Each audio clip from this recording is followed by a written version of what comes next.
Entre enjeux et défis, une succession d'événements. Une halte sur un fait, une actualité. L'événement qui aura marqué la semaine. L'événement du Sahel. Un rendez-vous hebdomadaire destiné à décortiquer, analyser et commenter l'actualité phare du Sahel. Présenté par Zine Chafaoui.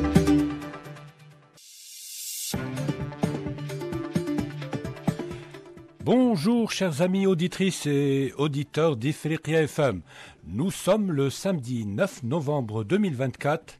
Bienvenue dans l'événement du Sahel, une émission hebdomadaire de 52 minutes destinée à analyser, commenter et débattre des événements phares qui ont marqué la semaine de la région. Nous reviendrons dans le numéro d'aujourd'hui sur les résultats de la présidentielle américaine et la réélection de Donald Trump. Il est intitulé « Victoire de Trump à la présidentielle américaine, à quoi doit s'attendre l'Afrique ?» Alors, Donald Trump a fait un retour triomphal à la présidence des États-Unis avec une victoire éclatante sur la candidate du Parti démocrate, Kamala Harris. Il est seulement le deuxième président à réaliser 2 mandats non successifs après Grover Cleveland au XIXe siècle. Sa victoire est d'une ampleur encore plus grande que la précédente puisque, contrairement à 2016, contre Clinton, Trump a également remporté le vote populaire.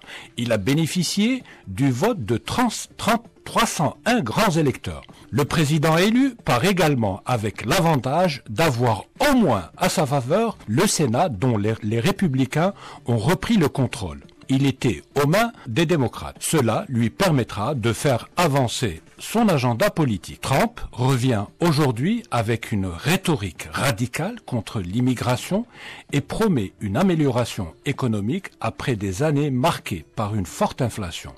Parmi ses propositions figure également une expulsion massive de migrants sans papier, mettant fin à ce qu'il appelle l'occupation du pays. Et il promet également de mettre fin à la guerre en Ukraine et au Moyen-Orient. Quelle politique le nouveau président américain appliquera à l'égard de l'Afrique? C'est ce dont nous allons précisément débattre dans le numéro d'aujourd'hui. Alors, pour parler de cette actualité brûlante, il y a avec nous le docteur en sciences politiques, Mohamed Saïd Ben Azzouz, enseignant universitaire et spécialiste en questions sécuritaires. Bonjour, monsieur Ben Azzouz. Bonjour Zine, merci de m'avoir accueilli. Merci d'avoir répondu favorablement à notre invitation. Comme à chaque numéro de l'événement du Sahel, nous serons accompagnés dans ce numéro par Ahmed Kateb, chercheur en sciences politiques et ancien journaliste. Bonjour Ahmed Kateb. Bonjour à tous les auditeurs d'Ifriqiya FM. Bonjour Ahmed Kateb. Et il y a également avec nous Mokhran Touarabi, journaliste politique, et Mokhran Touarabi s'occupe beaucoup des questions sécuritaires en Afrique. Bonjour Mokhran Touarabi. Bonjour Monsieur Chafaoui. Merci à vous, bienvenue à vous trois messieurs. Alors je commence par vous, docteur Ben Azzouz.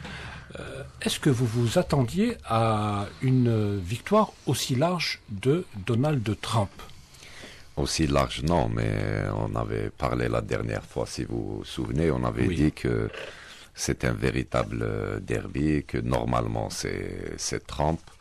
Le seul facteur qui restait à éclaircir, c'était le fait que, entre guillemets, l'État profond américain a soutenu Kamala Harris. Donc là, c'était la seule incertitude. Oui. Donc on s'attendait à sa victoire de manière aussi écrasante. Non, franchement non. C'est 301 grands électeurs qui ont accordé leur vote au président Donald Trump. Ouais. Merci beaucoup Mohamed Saïd Ben Azzouz. Ahmed Kateb, pourquoi, selon vous, les démocrates ont perdu la présidence cette année? Pour plusieurs raisons, notamment l'entrée de Kamala Harris dans la course très tard. Sa campagne n'a duré que 3 mois. Bien sûr, les Américains ne gardent pas un bon souvenir, ne garderont pas du moins un bon souvenir de la présidence Biden par rapport à l'état de santé du président américain lui-même, à son état de santé mentale surtout, et à ses nombreuses erreurs. bien sûr, la présidence Biden a été un peu plus sociale que la première présidence Trump. Et ce qui a plombé davantage le mandat de Biden, ce sont les crises internationales. Il est vrai que l'actualité internationale n'a pas une grande influence sur l'élection présidentielle américaine, parce que les Américains s'intéressent davantage aux affaires intérieures, domestiques.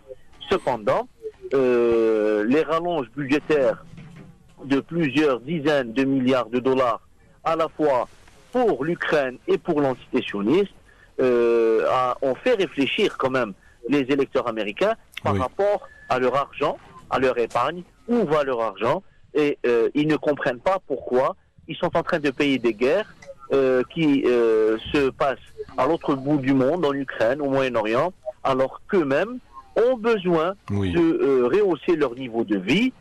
Pour rappel, le prix du pain et le prix de la viande a augmenté de 50%. Il y a une inflation spectaculaire depuis quelques années, et pour ne pas arranger les choses, le complexe militaro-industriel tourne à plein régime pour fournir les armes aux Ukrainiens et aux Israéliens. Tout ça a fait que les Américains se retournent plutôt vers Donald Trump, l'homme au discours franc, direct, populiste, il est vrai. Il s'est beaucoup investi par rapport à cette frange de la société américaine. Donc l'Américain tout juste moyen, celui qui arrive à peine à boucler ses fins de mois, en lui promettant monts et merveilles. Du coup, le discours de Trump a pris, et les Américains ont vu en Kamala Harris une sorte de prolongement du mandat de Biden. D'aucuns l'avaient qualifié de Biden 2.0. Alors, merci Ahmed Kateb. Et toi, Rabi, est-ce que la candidate démocrate, est-ce que le parti démocrate n'est pas réellement déconnecté de la réalité, particulièrement de la réalité de la classe moyenne américaine, qui attendait quand même beaucoup de Kamala Harris au plan des propositions, au plan du discours? Déconnecté, je ne pense pas, mais il y a eu un contexte quand même assez particulier qui est le fait que Kamala Harris a été en quelque sorte choisie comme candidate par Biden à la dernière minute. Au fait, elle a eu 3 mois pour se préparer. Elle a eu 3 mois, mais il n'y a pas eu la possibilité au sein du camp du Parti des démocrates de préparer des primaires à proprement dites, donc de permettre un débat interne qui aurait peut-être mieux mobilisé l'électorat du Parti démocrate. Mais globalement, on constate une forme de dawatisation de l'électorat américain d'une manière générale, qui peut s'expliquer en partie par les problèmes économique que rencontrent les États-Unis d'Amérique, qui a connu quand même au cours de ces 3 dernières décennies une forme de désindustrialisation. D'ailleurs, si vous jetez un coup d'œil sur les États clés qui ont voté fortement pour le candidat républicain, ce sont des régions historiquement industrielles qui ont été victimes justement de cette politique de délocalisation des entreprises américaines vers l'Asie ou vers le Mexique. Donc cette situation, bien évidemment, a joué en défaveur de la candidate démocrate, même si globalement le bilan de Biden, si on l'analyse profondément sur le plan économique, il n'est pas si mauvais que ça. Même l'inflation est à son plus bas niveau. Voilà, mais le candidat républicain a su justement jouer sur certains éléments, notamment l'inflation dans certains États, pour renforcer justement son réservoir électoral. Je pense que il y a d'autres éléments qui ont joué en sa défaveur. D'abord, on voit que la société américaine n'est pas encore prête à élire une femme à 2 reprises candidat républicain. Donc Trump a gagné contre une femme en 2016. C'est Clinton, et cette fois-ci. Et il y a eu aussi le fait que elle est issue de l'immigration, et Trump Trump passe son temps à jouer sur à dénigrer à jouer sur l'immigration comme un facteur qui a aggravé les problèmes économiques américains. Oui, mais merci beaucoup. Donc, on l'a vu, docteur Ben Azouz, Kamala Harris, la candidate du Parti démocrate, n'a eu que 3 mois pour mettre en place sa stratégie de campagne. Beaucoup de spécialistes disent aussi qu'elle a mené une campagne à la fois indigente. Elle a insisté surtout sur les swing states, c'est les États qui dont le vote est déterminant dans qu'elle a perdu. Elle a perdu pratiquement tous les swing states.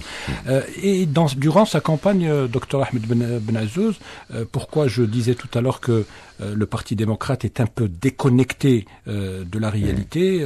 La candidate démocrate a insisté sur des thèmes tels que l'IVG, sur le wokisme, etc. Alors que la société américaine subit le contre-coup de l'inflation. Dans certains endroits, le coût du logement a augmenté, le coût de la vie a augmenté. Est-ce que ce n'est pas ce qui a porté un préjudice, justement et puis, les Américains ne veulent plus financer des guerres qui sont coûteuses et qui se font au détriment de leur pouvoir d'achat. Absolument, Zen. Je voudrais, en répondant à votre question, aussi rebondir sur ce qui a été dit par nos amis. Je vous en prie, d'abord, l'inflation, on a un chiffre. Oui. Ça fait 300 des prix ça fait 3 ans. Aujourd'hui, l'Américain paye en moyenne 25% plus cher. Les chiffres comme ça économiques, je dirais, montrent tout, mais cachent l'essentiel pour éviter l'adage standard. Vous savez de quoi vous parlez puisque vous revenez des États-Unis, donc vous connaissez la réalité du pouvoir d'achat aux États-Unis. Donc les enjeux sont toujours relatifs au portefeuille de l'américain. Pour l'inflation, on sait que Trump, son précédent mandat, c'était durant le Covid. Oui. On a vu des super économies très mal passées ces années de Covid, alors que lui, il a agi en tant que véritable businessman, il a quand même pu passer cette période sans dégâts durables. Et les Américains se souviennent de ça. Oui. Donc il y a ça déjà. Je préfère parler de mauvaise évaluation. Vous avez des points politiques qu'il faut d'abord souligner. Donc, les démocrates n'étaient pas tellement prêts. Ils étaient sur la lancée, statistique traditionnelle, comme quoi que Biden pouvait facilement faire 2 mandats. Et puis, il y a eu un retard. Parce que quand on s'est aperçu vraiment que la candidature de Biden était vraiment contre-productive, et il s'est prononcé vraiment trop tard pour laisser la place à un autre candidat. Donc 100 jours avant l'élection. Voilà, donc c'est pas tellement la faute, si vous voulez, du parti. Si vous avez auprès des cercles bien introduits à Washington, il a été sollicité déjà par au moins deux anciens présidents américains démocrates qui sont allés chez lui. Ils disent c'est contre-productif, il faut que tu te retires. Il y a eu une résistance, c'est-à-dire pour qu'il se retire, une perte de temps importante.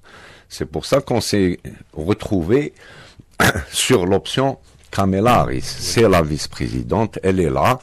Et l'idée c'est de faire Obama 2.0 pour reprendre les analogies de mon ami Ahmed.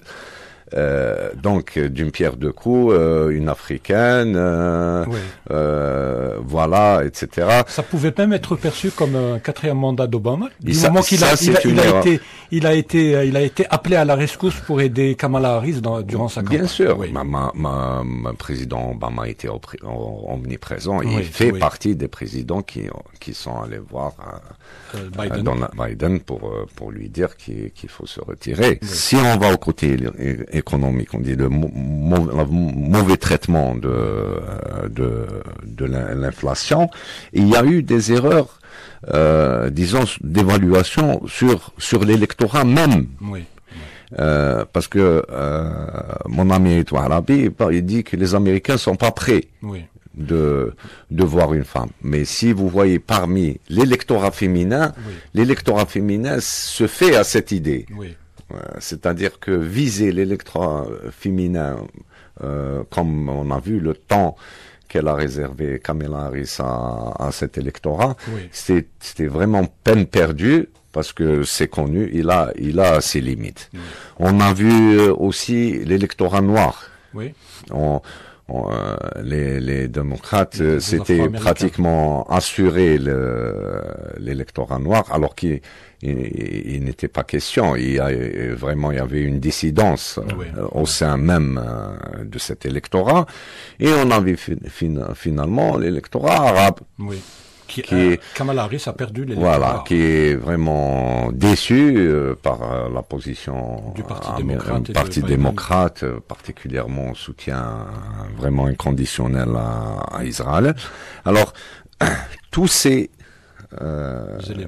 ces éléments, mais il faut encore se rendre à l'évidence, c'est que Trump, c'est un véritable phénomène politique aux USA. Ce n'est pas une personne.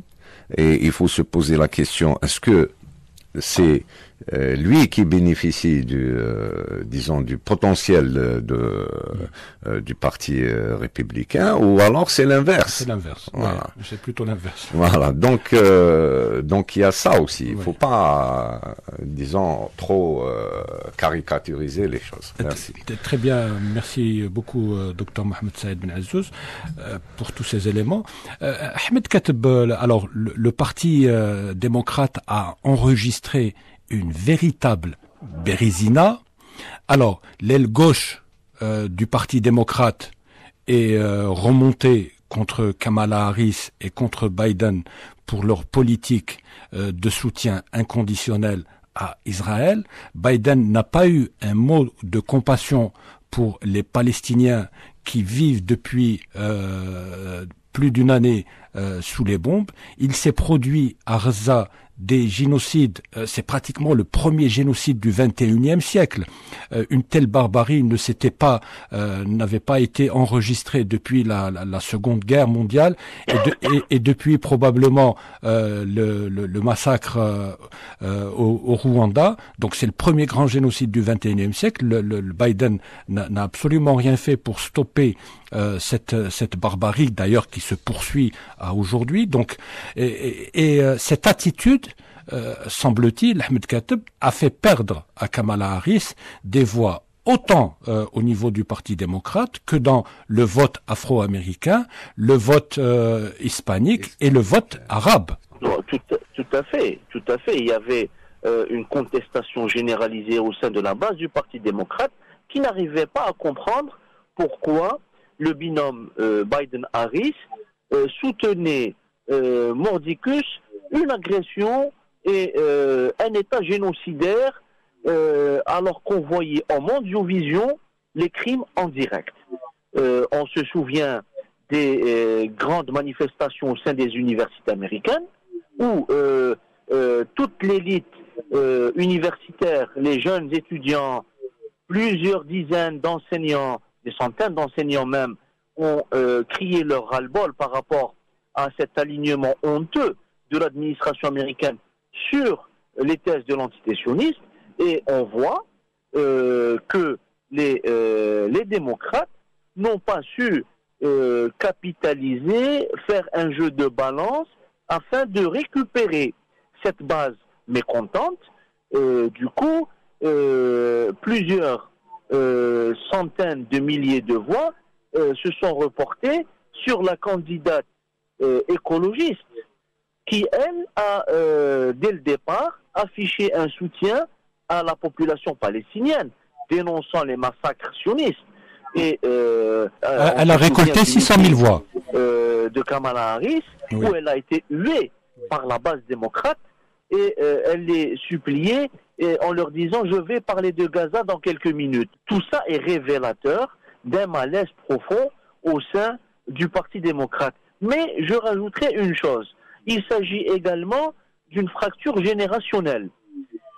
Qui est contestataire? Qui a contesté le duo Biden-Harris?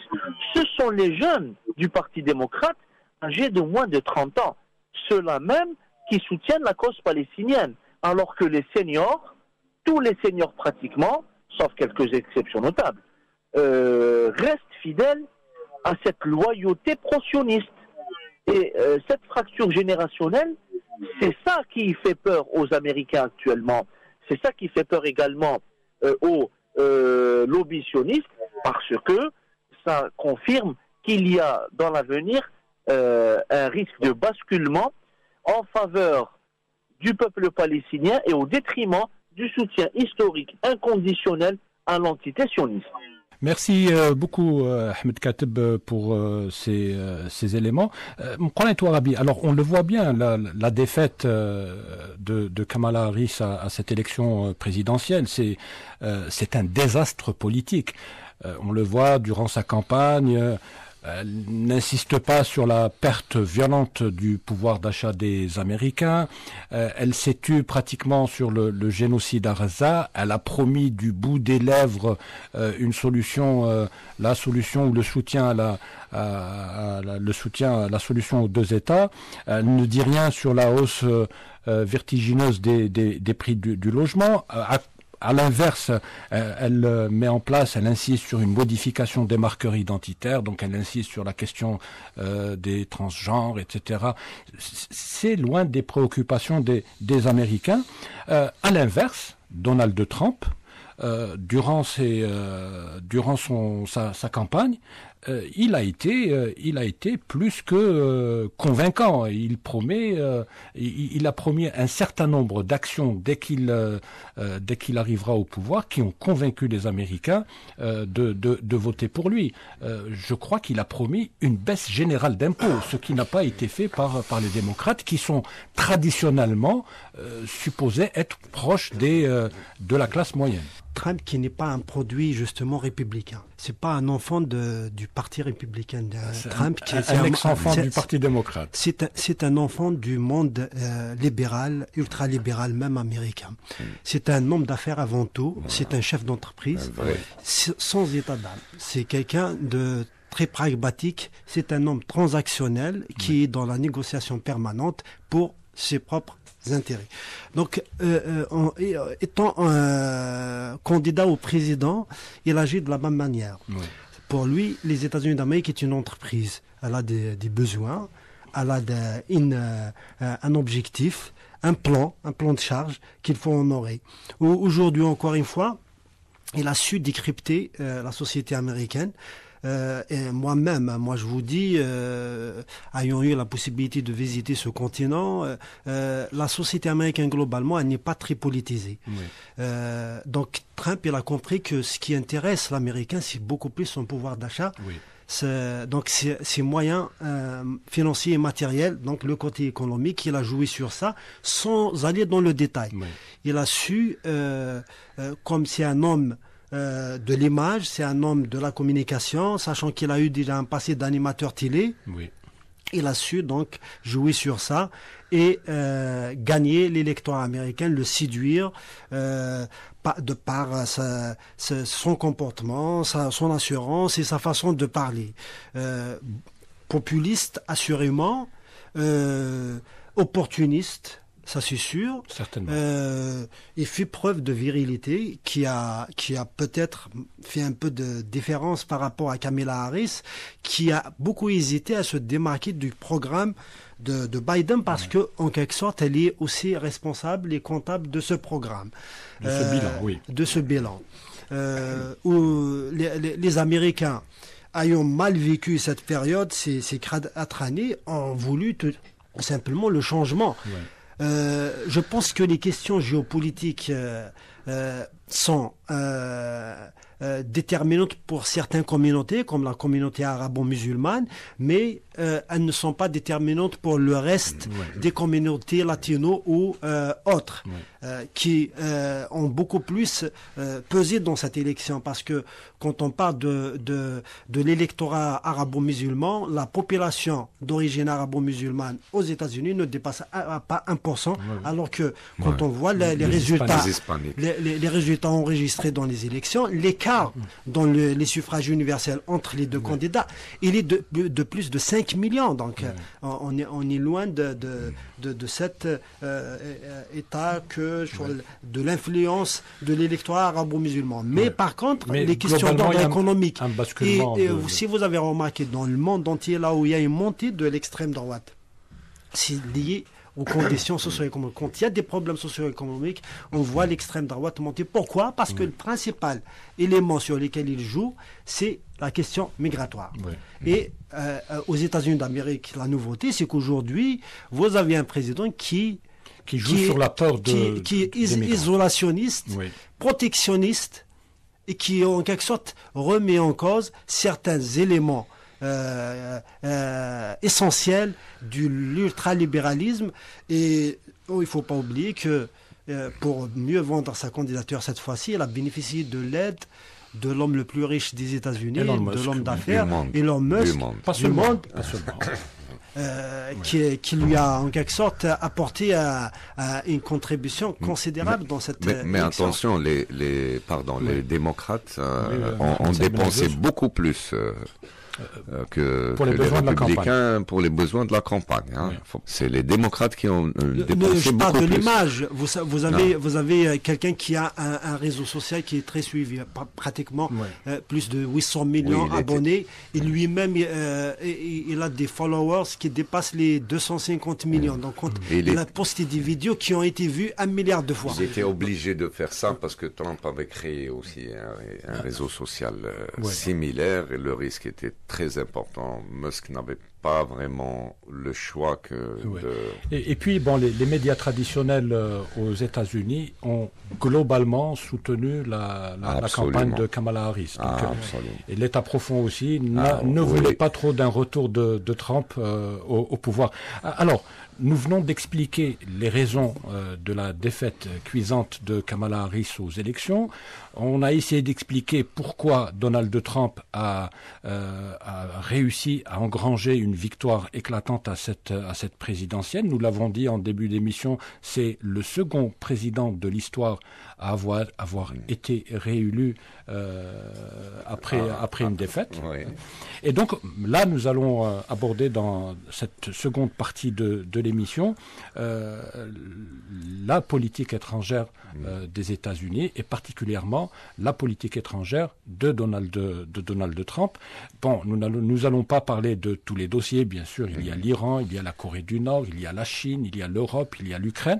Mais bon, puisque nous sommes africains et que nous sommes africains, nous sommes en Afrique, nous allons parler de la politique africaine de Donald Trump. Alors, Mohamed Ben Saïd Ben Azouz, à quoi les pays africains pourraient-ils s'attendre avec le retour de Donald Trump à la Maison-Blanche? Alors, si la politique étrangère est traditionnellement reléguée, vous avez habité pendant de longues années aux États-Unis, vous avez assisté à des présidentielles, à des élections. Alors, si la politique étrangère est traditionnellement reléguée à un second plan dans une campagne présidentielle américaine, l'Afrique est, quant à elle, quasiment absente des débats et des préoccupations. On n'en a vraiment pas parlé. Alors, durant son premier mandat, le président américain, je parle de Donald Trump, ne s'était jamais rendu sur le continent. Il n'y a pas montré d'intérêt. Alors, lors de sa campagne électorale de cette fois, il n'a même pas prononcé le mot Afrique. Néanmoins, la victoire de Donald Trump avec son credo « rendre l'Amérique sa grandeur » pourrait impacter le continent africain dans des domaines variés. Le seul président américain qui a fait beaucoup de voyages en Afrique, c'est Obama. Il s'est rendu en Éthiopie et au Kenya en 2015, voilà. Alors aussi, mais en voyage privé. Voilà. Mais alors Mohamed Saïd Ben Azouz, il y a beaucoup de thématiques dont nous allons discuter. D'abord sur la question du commerce. La réélection de Trump intervient dans un contexte particulier où l'Afrique est devenue un enjeu d'abord un terrain d'affrontement entre puissances. Et l'Afrique étant riche de par ses ressources, elle est aussi extrêmement convoitée. Alors, durant son premier mandat, Donald Trump ne s'est pas intéressé à l'Afrique. Mais maintenant que la donne a changé, est-ce que vous pensez qu'il pourrait changer d'opinion par rapport au continent, sachant que c'est le continent de l'avenir? Il y a des matières premières critiques, il y a un marché d'1 milliard d'habitants, 1,5 milliard d'habitants. Est-ce que vous pensez qu'au plan du commerce, les choses pourraient changer? Oui, probablement. Donc, comme l'a souligné mon ami Ito Arabi, Trump est un businessman. Oui. Hein? D'abord, sur le plan économique, s'il y a des opportunités, elles ne manqueront pas d'être saisies. Oui. Mais vous savez, même en matière d'investissement en général, d'investissement internationaux, il y a plus de 60% des investissements qui se font entre États riches. Oui. Donc là, dans ce mandat, on risque de rester, c'est-à-dire encore dans cette optique, avec un renforcement du protectionnisme. Et America Great Again, qu'est-ce que ça veut dire? Trump a commencé à prendre des mesures pour les aciers, pour pouvoir reproduire les aciers aux USA. Et on voit qu'actuellement, même le processeur, on essaie de c'est-à-dire refabriquer intégralement tout ce qui est stratégique, ce qui est important, etc. Donc, on ira dans cette lignée. Oui. Et mais pour ce qui nous intéresse directement, ce qui nous intéresse, c'est l'interventionnisme américain. C'est ça surtout qui nous. Bon, là, nous parlons du commerce. On évoquera la question donc, le commerce, ça reste ouvert. Mais quant à dire qu'il y aura vraiment des volumes, disons, qui seront vraiment intéressants pour que son attention personnelle soit attirée. Il est vraiment peu probable. Il faudrait qu'il y ait des gens. Trump est une personne très accessible. Oui. Très accessible. Pardon. Je vous en prie. Aux hommes d'affaires. Et c'est l'une des carences du président régime, c'est que les hommes d'affaires n'arrivaient pas à atteindre la Maison Blanche. Oui. C'est-à-dire, c'est pour ça qu'on est tombé dans une période d'inflation, etc. C'est que avec Trump, c'est une personne qui est très accessible. Oui. Donc, s'il se trouve des opérateurs, disons, africains qui vont à l'encontre, ils peuvent justement constituer l'une de ces opportunités, parce que contrairement à ses prédécesseurs, c'est un président qui reste très, très accessible. Oui. Très bien. Alors, Ahmed Kateb, toujours au chapitre business, commerce, échanges commerciaux. Alors, en 2023, les États-Unis ont déclaré avoir investi plus de 22 milliards de dollars depuis l'arrivée au pouvoir de Biden. On l'a vu, l'administration Biden s'est beaucoup intéressée à l'Afrique. Ils ont organisé un sommet États-Unis-Afrique. Biden a promis de se rendre en Angola avant la fin de son mandat. Il allait venir en octobre, mais il y a eu des intempéries aux États-Unis qui ont fait que le voyage n'a pas pu se faire. Mais on a eu la vice-présidente Kamala Harris s'est déplacée en Afrique. Le secrétaire d'État est venu plusieurs fois. Beaucoup de responsables américains ont sillonné l'Afrique ces 4 dernières années. Il y a eu quand même entre les États-Unis et l'Afrique, les échanges ont été nombreux. Il y a eu un véritable intérêt de la part de Washington à l'égard de l'Afrique, surtout que le continent est, si vous voulez, attire beaucoup est convoité par la Chine, qui est le premier partenaire commercial du continent. On l'a vu, la Russie aussi est très présente sur le continent, la Turquie, les Émirats arabes unis. Avec Donald Trump, les observateurs se posent déjà la question: est-ce que la fameuse AGOA, c'est la loi sur la croissance et les possibilités économiques en Afrique, AGOA, c'est une loi américaine adoptée en 2020 par la Chambre des représentants qui permet à l'Afrique, à certains pays africains, ils sont au nombre de 32, d'exporter des produits aux États-Unis sans payer des droits de douane. Et donc Trump, on s'en souvient, lors de son premier mandat, il avait décidé de ne pas reconduire cette loi en 2025, qui arrive donc à échéance en 2025. Est-ce que vous pensez qu'il sera sur la même ligne ou bien il changera de fusil d'épaule? Alors, on a des faits révélateurs. Le candidat Trump n'a pas prononcé le mot Afrique une seule fois, même pas une seule fois, pendant toute la campagne électorale. Ça, c'est pour planter le décor. Tout le monde se souvient que Trump n'a pas visité le continent africain. C'est l'un des rares derniers présidents américains à ne pas le faire. Bon, Biden, on attend toujours sa visite en Angola, mais il faut dire que depuis Barack Obama, aucun locataire de la Maison-Blanche n'a fait le déplacement en Afrique. Donc le continent est relégué au second plan de la stratégie américaine. C'est clair, 22 milliards de dollars que l'administration Biden a investi en Afrique, et c'est 1/10 de ce que fait la Chine, qui caracole à 200 milliards de dollars. On est très loin des Chinois, même des Russes. Aujourd'hui même, il y a un sommet à Sochi, un sommet russo-africain à Sochi.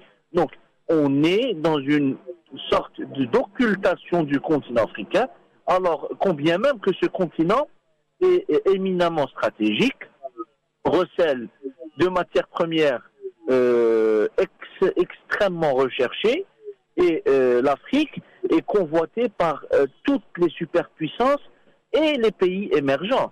Donc on voit avec un certain étonnement quand même, pourquoi l'administration américaine, l'actuelle, et surtout on peut se projeter sur l'administration Trump 2, pourquoi l'Amérique d'aujourd'hui relègue l'Afrique au second plan. Dans la stratégie, la doctrine stratégique américaine, l'Afrique est classée à la 7e position par rapport aux priorités de Washington. On est donc loin de ce que l'Afrique peut être réellement. C'est ça le fond du problème. Très bien. C'est ça le fond du problème. Merci beaucoup, Ahmed Kitoub. Alors, pour rendre à César ce qui appartient à César, mon Colonel Touarabi, nous avons beaucoup parlé de l'attitude de Trump à l'égard de l'Afrique. Il a même tenu des propos assez blessants à l'égard de l'Afrique. Mais le paradoxe, c'est que Donald Trump, durant son mandat, alors il ne parle pas de l'Afrique, il ne s'est pas rendu en Afrique, il a promis de geler l'AGOA en 2025, de ne pas reconduire l'AGOA qui permet aux pays africains d'exporter leurs produits avec sans payer des droits de douane. D'ailleurs, c'est un levier qu'utilisent les Américains pour faire pression sur les pays. Alors, on vous permet d'exporter vos produits aux États-Unis sans droit de douane, mais attention, les droits de l'homme, les droits des homosexuels, etc. Donc c'est un levier de pression. Mais Trump a quand même, durant son mandat, mis en place des programmes visant à accroître les investissements en Afrique. C'est des programmes qui restent en vigueur, opérationnels, au jour d'aujourd'hui. Oui, tout à fait. Donc c'est pour ça que il faut quand même nuancer cette. Ce qui pourrait pâtir de l'arrivée de Trump au pouvoir. Par contre, Mohamed Touarabi, c'est qu'actuellement l'Afrique reçoit la plus grande partie de son aide des États-Unis, surtout pour ce qui est de la lutte contre le sida, pour ce qui est du soutien aux associations. Et ça, par contre, Trump a décidé de couper les vivres. Hein. Donc, la dernière administration Trump a proposé à plusieurs reprises de réduire l'aide étrangère dans le monde entier, et particulièrement l'aide destinée à l'Afrique. Ça, par contre, ça pourrait impacter le. Oui, tout à fait. C'est les coupes budgétaires, même en interne. D'abord, le slogan de campagne de Donald Trump, c'est l'Amérique d'abord. Oui. Pour moi, l'Amérique a toujours été l'Amérique d'abord. Oui. Les Américains ne sortent pas de leur territoire à la conquête d'autres espaces pour les beaux yeux des populations locales. Au contraire, ils sont tout le temps à la recherche de leurs intérêts. Et depuis très longtemps, leurs intérêts se trouvaient dans le continent asiatique. Aujourd'hui, je pense que après son premier mandat, et après les fâcheux propos sur la fameuse phrase shithole countries, donc les pays de merde qu'elle a prononcé devant des parlementaires américains pour parler des pays pourvoyeurs d'immigrés clandestins. Je pense cette fois-ci, son entourage du moins a dû tirer les leçons du premier mandat. Je ne pense pas que ça va être aussi violent. Un mandat, une copie du premier mandat. Bien au contraire. D'ailleurs, même sur le plan des résultats, c'est un homme qui revient renforcé, en force. Et avec tous les pouvoirs. Avec tous les pouvoirs. Donc aujourd'hui, il a tout intérêt à unir, à agir dans le sens de l'unité d'abord des Américains, à apaiser un peu les tensions entre les deux camps, les deux principaux camps politiques, mais aussi à revoir un peu sa politique étrangère pour mieux servir justement les intérêts des Américains. Il ne faut pas se leurrer. Par rapport à l'Afrique, il est vrai que ce n'est pas propre à Trump, même s'il y a des programmes. Mais bon, c'est important par rapport à la taille du continent. Les États-Unis d'Amérique ont toujours orienté leur stratégie, leurs efforts vers le continent asiatique parce que c'est là où se joue la croissance mondiale.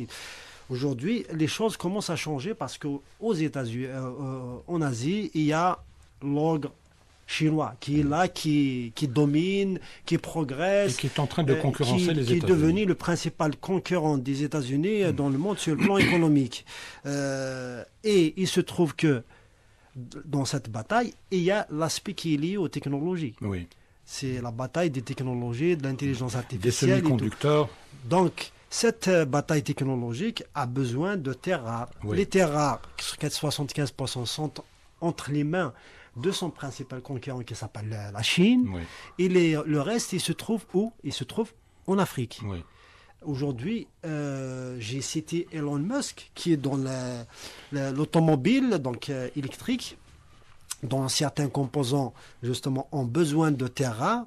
Je pense que les États-Unis d'Amérique ne peuvent pas se passer de l'Afrique, ne serait-ce que pour essayer de trouver un moyen de profiter un peu de ces terres rares dont regorge le continent. D'ailleurs, c'est pour ça que les États-Unis financent le corridor de Lobito à hauteur de 2 milliards de dollars pour acheminer des terres rares depuis la République démocratique du Congo, depuis l'Ouganda, jusqu'à la côte atlantique africaine pour justement... Tout à fait. Il y a aussi d'autres aspects qui sont liés au commerce international, à la sécurité des voies commerciales, les États-Unis aussi. On va en parler. Voilà. Merci beaucoup, Mpolane Touarabi. Alors, il nous reste plus beaucoup de temps et nous avons encore plein de sujets à aborder. Mais, Dr Mohamed Saïd Ben Azouz, nous allons parler d'un sujet que vous connaissez bien, il relève de votre domaine de compétence. Je veux bien évidemment faire allusion à la sécurité et au conflit. Alors, toujours remise en contexte, la réélection de Trump au pouvoir intervient à un moment où l'Afrique est extrêmement convoitée. Beaucoup de pays y sont présents militairement. Est-ce que vous pensez que Trump va continuer à se désintéresser de l'Afrique, sachant que son prédécesseur, au contraire, s'y intéresse beaucoup. Il a multiplié l'implantation de bases américaines. Bon, on rappellera que cette année, les États-Unis se sont fait éjecter du Niger, un pays qui leur a demandé de fermer leurs bases de drones, etc. Donc, il y a une concurrence commerciale, il y a une concurrence économique, il y a une concurrence aussi sécuritaire et militaire. Est-ce que l'attitude de Trump sera la même que celle qu'il a eue durant son premier mandat? Alors, avant de vous céder la parole, docteur Mohamed Saïd Ben Azouz, je tiens juste à vous signaler que dans Projet 2024, qui est un document de 900 pages édité par le Heritage Foundation, est destiné à servir de programme au nouveau président. La seule référence à l'Afrique, c'est important de le signaler, est la reconnaissance par Washington du Somaliland, une république autoproclamée de Somalie. Alors, on a quelques minutes pour débattre de ce sujet, de ces sujets intéressants. Donc d'abord, son prédécesseur, c'est un démocrate. Oui. D'accord. Il y a une approche de la politique étrangère très différente entre les démocrates et les républicains. Oui. Les démocrates sont plus emprunts à l'interventionnisme. À l'interventionnisme, c'est si ils adorent les guerres. Voilà, si vous faites le bilan, il y a peut-être quelques épisodes qualitatifs menés, étaient vraiment obligés par les républicains, mais le reste, c'est vraiment l'apanage des démocrates. Oui. D'abord, Trump, c'est une personne prudente. C'est aussi ça. Bon. Il aime bien que, et on a compris ça, par exemple, l'entité sioniste a compris ça aussi, il aime bien que les choses soient faites par d'autres. Oui. Hein, qui restent un peu en arrière-plan. Même chose pour les majeurs théâtres, oui. l'Ukraine, etc.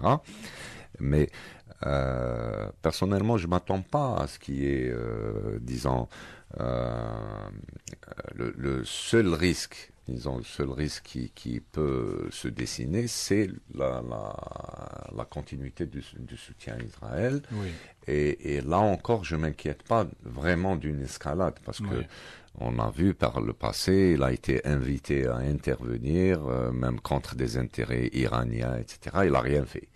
Donc, il s'est retenu. Il a quand même donné son feu vert à l'assassinat de Soleimani. Il a donné son feu vert. C'est disons, des opérations comme ça, spot, avec un effet surtout médiatique. Hein. Mais par rapport à l'Afrique, Mohamed Saïd Ben Azouz, alors les États-Unis possèdent une force qui intervient régulièrement en Afrique, qui s'occupe spécialement de l'Afrique, c'est l'AFRICOM, organisation ou structure créée en 2007.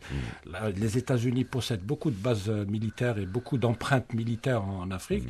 Est-ce que vous pensez que cela va se poursuivre, ou vous pensez que les États-Unis feront moins durant le mandat de Trump Ça devrait se poursuivre, mais ce qui s'est passé dernièrement, vous l'avez souligné, le fait qu'il soit éjecté du Niger, ça a rompu en quelque sorte la continuité géosécuritaire entre Est et Ouest de l'Afrique, qui est quelque chose de vraiment très important, parce que le Niger, on l'a dit à maintes reprises, le Niger, les Américains voulaient implanter l'AFRICOM là-bas. Donc, c'est un grand choc pour, bien sûr, les efforts, disons, continueront, que ce soit... Avec le Ghana, la Côte d'Ivoire, le Sénégal... Bien sûr, absolument. C'est pas des choses qui coûtent vraiment trop cher pour pouvoir attirer son attention. Donc, bien sûr, ça continuera, mais le grand défi, c'est justement la perte de la continuité au niveau du Niger. Là, il s'agit de trouver une solution. Personnellement, je ne coupe pas vraiment la possibilité qu'il puisse revenir d'une manière ou d'une autre. De toute façon, les Allemands sont toujours là. C'est pratiquement les seuls qui n'ont pas bougé. Donc, mais ça continuera, bien sûr. Merci beaucoup, Mohamed Saïd Ben Azouz. Alors, il nous reste 2 petites minutes. J'aurai peut-être le temps d'accorder la parole à Ahmed Kateb. Ahmed Kateb, qu'est-ce que vous pouvez nous dire sur justement ce qui pourrait attendre l'Afrique en matière de sécurité, en matière de défense maintenant avec l'arrivée de Trump au pouvoir? Est-ce que vous pensez que les mêmes efforts vont se poursuivre, ou vous sentez un changement de politique? De toute façon, cela dépendra des événements. On attend de voir. Espérons que le continent africain ne soit pas aux prises à des conflits meurtriers ou à une résurgence du terrorisme. Sinon, Donald Trump en bon commerçant, donc il a un esprit entreprenant. On attendra de voir s'il fera à l'Afrique quand même, il rendra à l'Afrique justice afin de rattraper le retard du mandat précédent. Je vous pose la question, Ahmed Kateb, tout simplement parce que aujourd'hui, l'Afrique est à la fois un enjeu économique, mais c'est aussi un enjeu géosécuritaire. Il y a la stratégie de l'Atlantique, lancée par l'administration Biden, qui consiste à créer une sorte de partenariat transatlantique entre 4 continents, l'Europe, l'Afrique, l'Amérique du Nord et l'Amérique du Sud, un partenariat entre les pays riverains de l'Atlantique. Donc, on va voir si l'administration Trump 2 continuera dans cette lancée. Merci beaucoup, Ahmed Kateb. Bon, il faut que je sois équitable dans l'octroi de la parole. Je ne terminerai pas cette émission sans donner la parole à Moukhana Touarabi et sans lui demander son avis justement sur ce dossier de la sécurité, sur ce dossier de la sécurité. Alors, Moukhana Touarabi, Donald Trump est sensible à la question de la lutte des pays africains contre le terrorisme. Il en a donné la preuve. Alors, au moment où Obama, durant ses 2 mandats, avait refusé de vendre des aéronefs au Nigeria pour lutter contre le terrorisme, Trump, lorsqu'il est arrivé au pouvoir, a accepté de vendre des avions au Nigeria, ce qui leur a permis quand même d'affronter dans de meilleures dispositions le Boko Haram et l'État islamique au Grand Sahara. Quel est votre point de vue justement ? Quelle pourrait être l'approche de cette nouvelle administration à l'égard de l'Afrique, surtout au plan militaire, sécuritaire ? Je pense qu'elle va être totalement différente de l'approche des démocrates qui conditionnent à chaque fois leur aide en la matière par des exigences en matière de droits de l'homme et des questions annexes. Oui. Les républicains, que ce soit du temps de Bush ou avec Donald Trump, ont une autre façon parce que la question, une autre approche parce que la question sécuritaire pour eux, c'est une question essentielle. Et le plus important, c'est l'efficacité dans la lutte. Si ça nécessite des moyens, ils n'hésiteraient pas à les fournir sans poser des conditions qui pourraient être farfelues. Superflues. Voilà, donc aujourd'hui, Donald Trump, encore une fois, moi j'insiste sur le côté businessman et transactionnel de Trump et même par rapport à l'entourage de ce futur président des États-Unis.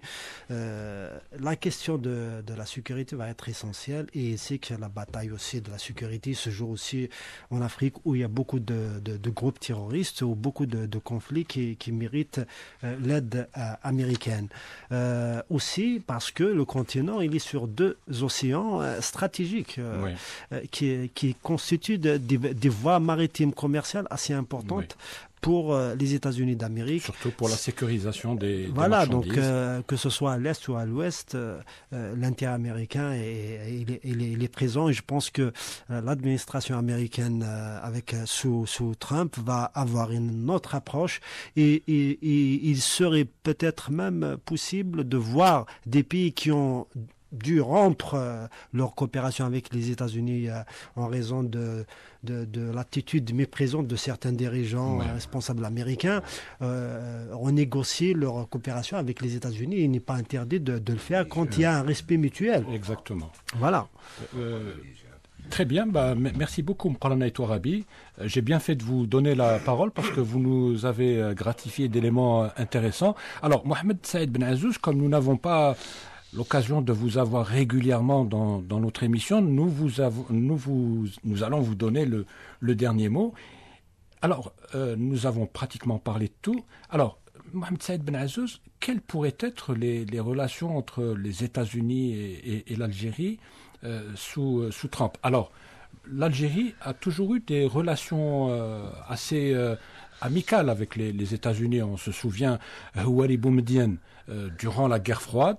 Bon, l'Algérie faisait partie des pays non alignés, mais bon, elle était considérée plus proche du camp soviétique que du camp occidental. Mais malgré ça, le président Houari Boumedienne a rencontré le 12 avril 1974 à Washington le président Nixon, avec lequel il a échangé pendant de longues heures. Il a rencontré Kissinger aussi pendant 3 heures. Donc il est rare que des responsables à plusieurs reprises, il est rare que des présidents américains accordent autant de temps à un homologue étranger, particulièrement africain.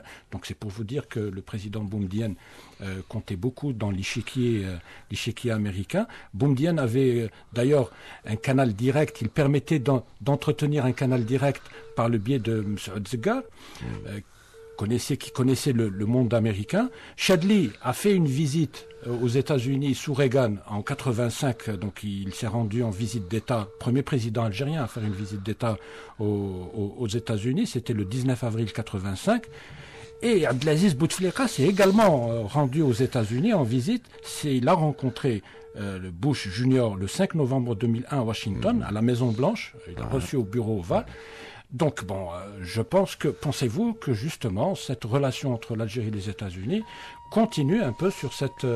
Il n'y a aucune raison. Oui. Au contraire, comme le disait mon ami Aïtou Arabi, c'est des gens qui sont accessibles, on peut discuter avec eux. Et pourquoi pas travailler pour une visite du président de la République aux USA durant le mandat Trump. Très bien, nous ne pouvons pas mieux terminer cette émission. C'était donc le mot de la fin. Merci à vous trois. Merci Mohamed Saïd Ben Azouz d'avoir eu la gentillesse de répondre favorablement à notre invitation.